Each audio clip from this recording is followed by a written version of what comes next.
dropping bombs over the population through a conversation. Fuck your confirmation. It's causing colder domination. Low-key got the game on lock and forgot the combination. I ain't even gotta say shit. It's proven in my composition. I'm pooping on the competition. You be stupid if you not gon' listen to this new nigga. You could call me Cozz, call me crazy, call me Yard, the son of Tracy and Adion. Override alumni, shout out my niggas at Autobahn. I know you got me God, so I'm leaving waking up about all our hands and taking my ass right back to La La Land. It's not our land, it's the white man's until we take over. This that old school type shit, the old dudes like this. Lace my style with still, I hope you bite this. My style don't need a stylist, killing them freestyling. I don't even need to write shit.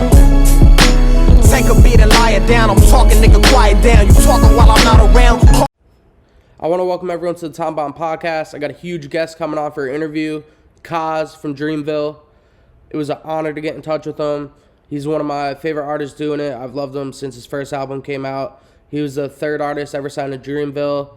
He's a rapper out of Los Angeles, California. I think he's one of the best young lyrical rappers doing it. Him, J.I.D., who's also signed to Dreamville. Reason, who signed to TDE. He's on Lambo Truck with him on Revenge of the Dreamers 3. Let's get into it with him. Yo, Cozz, what's good, big bro? My guy. What's poppin', bro? Yo, first thing I want to say, I really appreciate you coming on the podcast, bro. It's an honor. I've been a fan of yours for a long time. It's just an honor to have you on, bro. That's dope, man. I appreciate you listening, bro, and having me on. Yeah, no doubt. First thing I want to ask you, bro, I ask everyone who comes on, what made you love hip-hop or just music in general, just growing up or as a kid? Man, just constantly being around it. I think, like, growing up, music was always played. From, my mom and dad always played music in the car from when we had to clean up to where, just literally it was all around me. That was, like, the culture. So I subconsciously already had a big love for it. It was just something that I loved. And I always tell myself that I wish I had, my uncle used to have this video camera, and I used to like sing Breathe by Fabulous word for word. And I was like 8 years old. And I always remember that moment. But and what was good too is it was diverse music. It wasn't just hip hop. My mom used to switch it up with the old school hip hop from like even like rock shit. I reggae a lot because she was always kicking it with this Belizean family. That my dad is Nigerian. So we listen to a lot of reggae as well. So yeah, it was just always played in my household and everywhere I went. So that's where the love came from. Mm-hmm. Who were some of your like influences, like, or favorite rappers? Like, who's your like favorite rappers like as you were coming up? Oh, okay. I feel like it would change during periods of my time, but yeah, I agree with that. Even that's the same for me too. Yeah, like it always changed, like in different periods of my life. But not to be typical, of course, like I was huge on Pac. I think that's why when I started rapping, I was so like, I used to try to be so goddamn aggressive and all that shit. But Pac, for sure, Biggie, for sure. I went through a period of like only listening to Biggie. I went through a period of only listening to Nas. I was a huge Eminem fan. I was a huge Cassidy fan. I was big on Bone Thugs and Harmony. Who else? I used to be big on, and then like in my later like teens, of course, like that's when the Wizzes came out. I used to listen to Wiz a lot. I love Wiz, yeah. Yeah, Kendrick and shit, and the whole TDE, of course. Yeah, the list goes on, bro. I could go on forever, but like I said, different periods of time, different phases of music. Mm-hmm. But that's just yeah. How old were you when you started making music? And I also wanted to ask you this also because I always have big guests on my show, but I also just started a new segment where I interview underground rappers or like people that don't have a following yet, give everyone a chance. And what's like, when did you start making music? What age? And what was the most difficult thing? I think this might help a lot of these artists when they watch the show. The most difficult thing for you when you started creating music? Like, was it like the artwork or the concept or like just getting recording stuff? Okay, I started at 16. I had no experience whatsoever, like with recording, with nothing. I was just like, it actually started with me just writing with my boys on some fun shit at school. And then I just kind of kept going. Nobody really took it seriously but me. I'm the only one that kept going and writing and shit. And I was like, damn, like in my heart, I feel like I was really good. So I kept going with it. The hardest thing, it's a lot. Like you said, like it was hard finding. First of all, I didn't have no fucking money. You need money to record. Every once in a while, I got hooked up because people would hear me like, "Damn, you young, you actually tight." So they'll bring me into their studio and let me record. But even then, I think the hardest thing was finding myself, finding my sound and who I wanted to be, because I was a kid, so I didn't really know myself yet. So it was hard to find my sound and not be influenced by rappers that I love. But I think Eminem said this a lot, like all great artists is just a mixture of their favorite artists and themselves. So once I learned how to incorporate my personal shit into what I liked and in the sound, then it was easier. But it's hard to find that sound, man. It's hard to be original. It's hard to do that shit, and it takes a while. It takes time to learn how to songwrite as well. Because I used to be on that battle rap shit, but yeah. So it's a lot though. It's a journey. It takes time. I think everyone that's gonna watch this obviously wants to know this. How did you get hooked up with Dreamville and Interscope? And I remember when you dropped Dreams, I saw the music video. I was younger then. I knew you were from LA then. I was like, oh shit, like, and you were dropping actual bars. And at that time, I think that was right before like more the, melodic sound now, the rap, how they sound now. And I was always thinking, oh shit, like, I think he's going to get signed to TDE because they were all the ones spitting then. And then like you signed to Cole, you signed to Dreamville, and I was like, oh shit. So I was just wondering how that went down and how your music even got to Cole. Man, let me see. This is a long story, but excuse me. So I dropped Dreams. I think I was like 19, 20. And so when I dropped Dreams, I met mad, like that shit kind of circulated because it was all on the blogs and shit like that. That's when like blogs were important. Two Dope Boys, all that shit was cracking back then. So once that started circulating, I met with mad different labels. Like people was reaching out, like from fucking Wyclef reached out, The Game reached out, 300 Records reached out with Leo Cohen and Kevin Lyles. The list goes on. So I met a dude who knew Cole from high school, or not high school, college, and he ended up being my manager for a few years. But he sent it to Cole, whatever. So I met with him. He sent it to Cole. Cole loved it. He wanted to hear more, and he invited me to his crib. At that time, he was working on Forest Hills Drive, and he was working in LA. So he had this crib in LA that he was working out of. So, or in Hollywood, whatever. So I pulled up with my boys over there, and I got to play him. We chopped it up, and then I got to play him the rest of the music that wasn't out, like Knock the Hustle and all that shit. That's when he first heard that shit. And Cozz and Effect was damn near already done, like 80% done. So I played him a lot of those records. He was just like, yo, like, he wanted to fuck with me. And that shit just felt organic as fuck. Like, it didn't feel like, out of all the meetings, that felt like, I was like, I'm in good hands if I fuck with these dudes. They just felt good. The vibe was right. So that's kind of how that happened. Yeah, so how did that come where he jumped on the song on Cozz and Effect? Because I think obviously like you're making buzz out here. I'm from the East Coast. That when you dropped that song on the album and like that shit came out, that's how I discovered you. Like as a fan, I think that's how a lot of my friends discovered you. Because everyone, when you were coming on the show, they were hitting me up and they're like, yo, that video with Cole, we used to watch that shit back in the day. I'm like, yeah, like, so everyone wants me to ask you that question. How to get on. What was funny was this. He when I made the decision to fuck with them, he was like, well, I want to hop on one of these tracks. He actually wanted to get on Western Era Slaves first. And then he hit me up and was like, yo, like, that's personal. That's like your street. That's like where you grew up at. I can't relate to that. He's like, I tried writing to that. I can't relate. And so he was like, instead, I just got on Knock the Hustle. So I wasn't in the studio, nothing. I just heard, he just told me he got on it. And I was like, all right, cool. So he sent it through and I heard that shit. And I was like, God damn, like, first of all, it was like a dream come true. Like I was so new to the game, and like that, all that shit was new for me. I went from literally like not ever being around no music industry shit to at Cole crib and him being on the song. So I was like, damn, that's kind of crazy. But yeah, that's how it happened. He just wanted to get on something, and Knock the Hustle was more his fit. And as y'all hear, nigga, he fucking murdered that shit. He murdered that shit. So yeah. What's it like working? Because I know, like, obviously you've worked with a lot of people, been around a lot of artists. What's it like working with someone like J. Cole? Can you tell the difference, like, from how he writes it or how he does it in the studio from like other artists? Because I consider J. Cole obviously one of the best rappers doing it, like of I would say my or your like generation, like him, Kendrick. You know what I'm saying? Right. Yeah, I agree. Cole is just like it's just interesting watching him because he just knows who he is and like as an artist. So it's like it seems easy. You feel me? Like he just kind of goes in there and does his thing. And he's very knowledgeable about how to.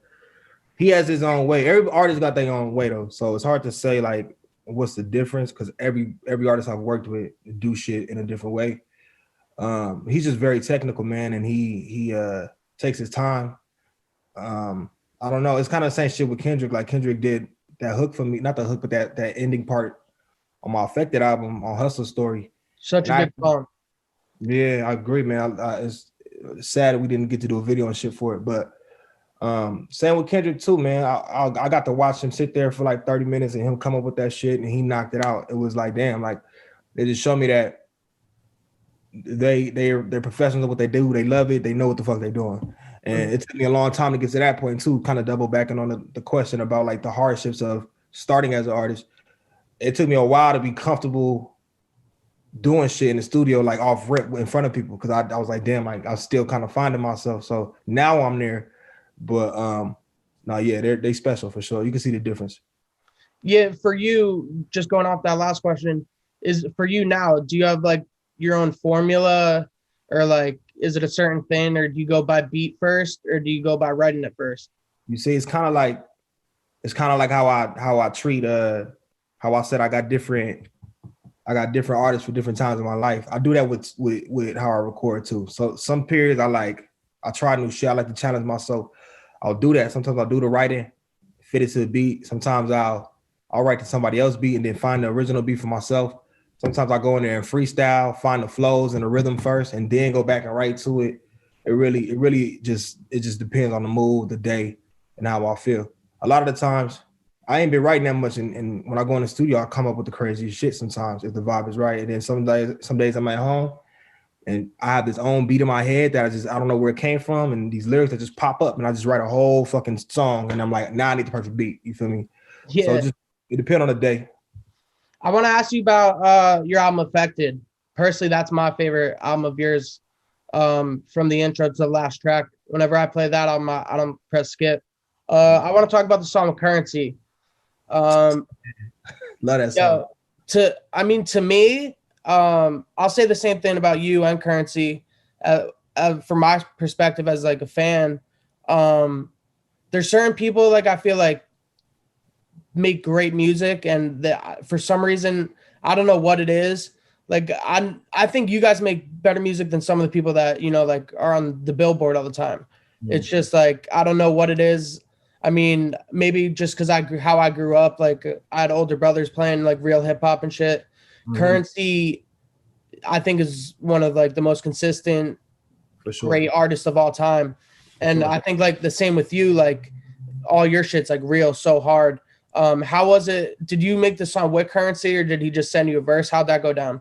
He sent it. I had been like, we had connected like, for one, too, doubling back on my favorite, Currency, definitely one of my favorites. I bumped him through a period of my time too, before I was even rapping. So me too. I'm a huge Currency fan. Forgot to put him in there. But yeah, I made the song and I immediately knew. I said, oh yeah, you got to get this to Currency, man. So he already has a good relationship with Cole and Cole's manager Eve and the president. And we already had like followed each other on Gram and Twitter and kind of like would tweet here and there, like little small shit. So it was easy. So we sent it to him and he sent that shit back in like I think the same day or the next day. It was like fast. Like no, he didn't care about no money involved, nothing. He just did it. Boom. Like that's dope. He's like on his Max B shit. Like he's got more music than almost anybody. Oh man, he consistent. He consistent. Yeah. I can't keep up. I love that. Good.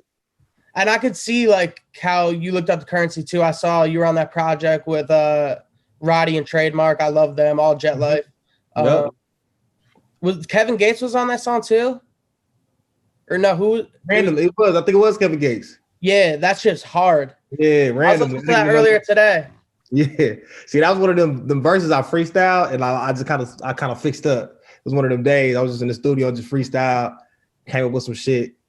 But nah, that song is hard too. I fuck with all them, Trademark and Roddy, all hard. Yeah. I fuck with them. I want to ask you about this, bro. Revenge of the Dreamers 3. Amazing album. But I want to ask you about the process of recording that album.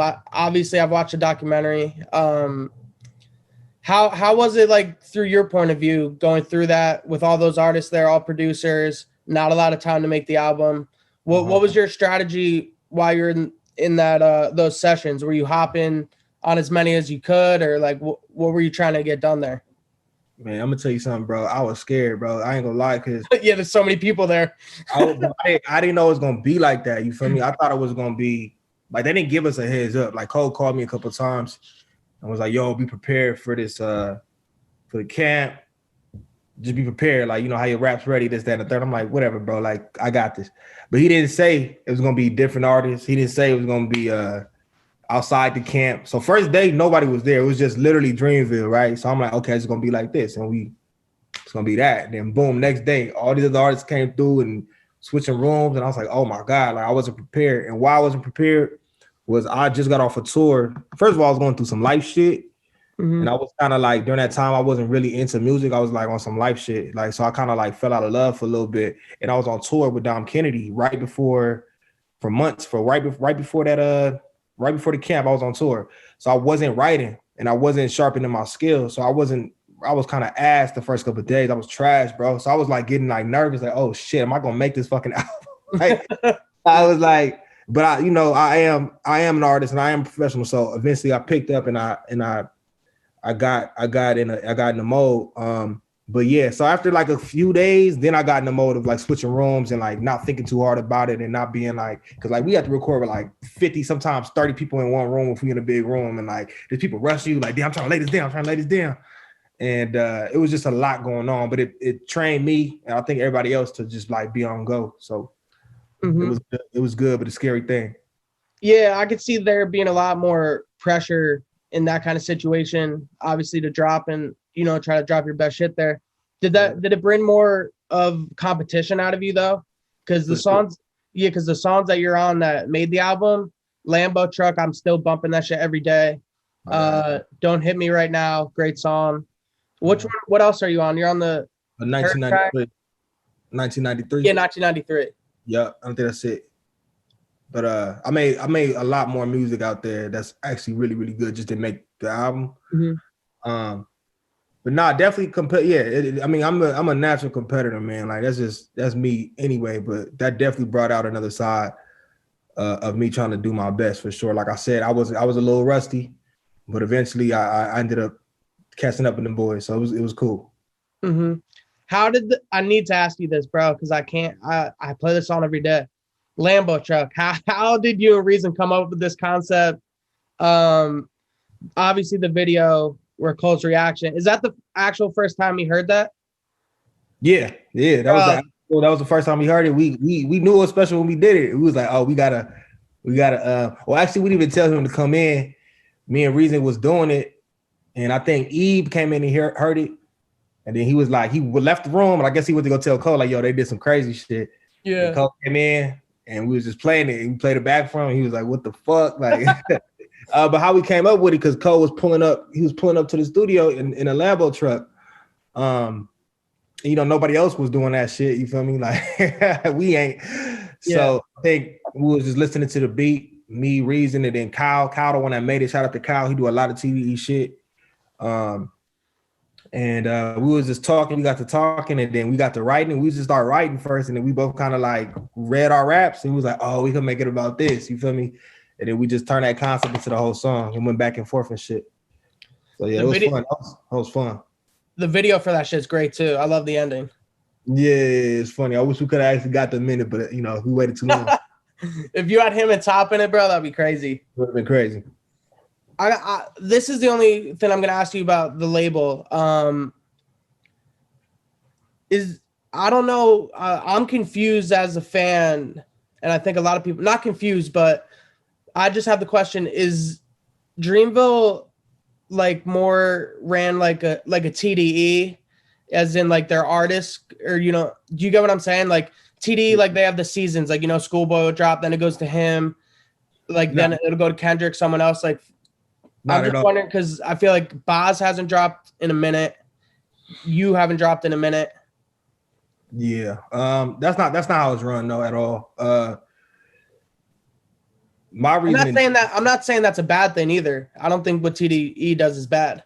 Nah, yeah, that's been their program since day one, and obviously they are big artists, so it's working. But nah, that's not how they work at all. I think, shit, honestly, it's just our timing, bro. Like we ain't doing that no more though. We ain't waiting. Like I would never wait another 2-3 years to drop a project. And you'll see by next month. Like I'm flooding all next year. And I'm sure Boz is too. And like I say that to say that we all dropping next year, I'm sure. Like all of us want to drop next year, and we all will. So it's not run like that. It's basically if it makes sense. Like if we talk to Eve and Cole and the shit's ready, we got the plan, and it makes sense, we can drop whenever we're ready. To be honest, it was just a lot going on in the past 2-3 years. I think for all of us, for me personally, like I said, I had to figure out a lot of shit with my team, my personal team, with my management, and I had to keep switching management and all this shit, and just figuring shit out. Like I said, I had to go through life shit. I started real young and I got thrown in the shark, so I had to figure things out. But like I'm in a really good space now, and so I'm just dummy excited to share what the fuck I've been doing for the past 2-3 years. Yeah, that was gonna be my last question for you. I know you're coming with music. There's no way you're not. Do you have like an album ready? I'm not asking for details. I know how that shit goes. Like you think you're gonna drop an album next year? The album for sure next year, and a few other projects. Like I got shit coming. Like I'm flooding. I got an album, and then in between that time, before the album, EPs, the joint reason project, me and Reason project, and then my own shit. So yeah, I got a lot of shit coming next year. A lot of plans. Yo, bro, I really want to thank you for coming on. It was an honor to have you on. I've been telling everyone I'm from Jersey, but I moved out here for the podcast to LA. My word. Yeah, you and Reason, bro. Like, I'm just waiting like for that shit because I know people in LA know, but like I need everyone else to know like what I know. You know what I'm saying? That shit's coming. It's coming. That shit's hard. I was just in the studio with him like 2 days ago, bro. We got some shit. It's crazy as fuck. So we coming. Yo, I really want to thank you for coming on. I appreciate it, bro. I'm always gonna promote your shit, obviously. Can't wait till you play out here, bro. I'll be at the show. Can't wait. For sure. I appreciate you having me, bro. For real. This is great. Yo, no doubt, bro. Be safe, all right? You too, my boy. All right, peace. All right. I want to personally thank Cozz for coming on the show again. It was a great interview. He's a great artist. I'm really looking forward to what he's going to bring for his fans in 2021. If you haven't yet, subscribe to my YouTube page, TomBombPodcast on YouTube. If you're watching this now, click below, subscribe. If you're listening to this on Apple, Spotify, Google, however you're listening to an audio, you can see it through video on YouTube, TomBombPodcast. I want to thank everybody for tuning in. I want to shout out Dreamville, shout out Cozz. I can't wait for the new music in 2021. Thank you guys for tuning in.